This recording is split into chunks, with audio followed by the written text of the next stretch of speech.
वह पढ़ाई कर रहे होंगे, बारिश हो रही होगी, कुत्ते भौंक रहे होंगे, शिक्षक पढ़ा रहे होंगे।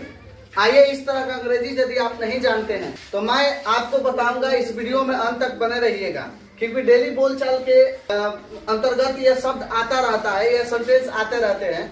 तो इसको हम कैसे बनाएंगे, आइए हम देखते हैं कि वह पढ़ाई कर रहे होंगे, बारिश हो रही होगी, कुत्ते भौंक रहे होंगे, है ना, बीजेपी चुनाव जीत रही होगी। तो इस तरह के हम जब सेंटेंस आते हैं तो कैसे बनाएंगे, आपको क्या करना है, जो स्ट्रक्चर बनाना है उस स्ट्रक्चर में लिखना है। सबसे पहले सब्जेक्ट लिखना है, विल बी, क्या लिख लेना है, विल बी, अब प्लस वर्ब में हम आईएनजी लगा लेंगे और फिर हम अदर वर्ड जोड़ देंगे। क्या कर देंगे, अदर वर्ड जोड़ देंगे।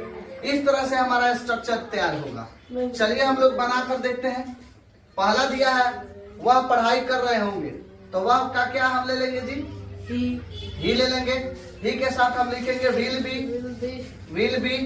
आप पढ़ना का क्या होगा बाबू, रीड, और रीड में हम आईएनजी लगा देंगे तो रीडिंग हो जाएगा। इट मीन्स हो गया ही विल बी रीडिंग। दूसरा होगा आपका क्या, बारिश हो रही होगी, तब इट विल बी रेनिंग होगा। क्या होगा, it will be raining. Rain में हम आईएनजी लगा देंगे, क्योंकि फॉर्मूला का अनुसार, स्ट्रक्चर का अनुसार चलेंगे।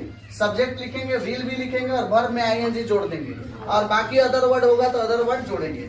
तीसरा दे रहा है हमारा कुत्ते भौंक रहे होंगे, तो क्या लिखेंगे, the dogs will be barking. अगर यहाँ इसमें रात होता तो लिखते हैं the dog will be barking in the night. चौथा देखिए, शिक्षक पढ़ा रहे होंगे, तो क्या लिखेंगे, the teacher will be teaching.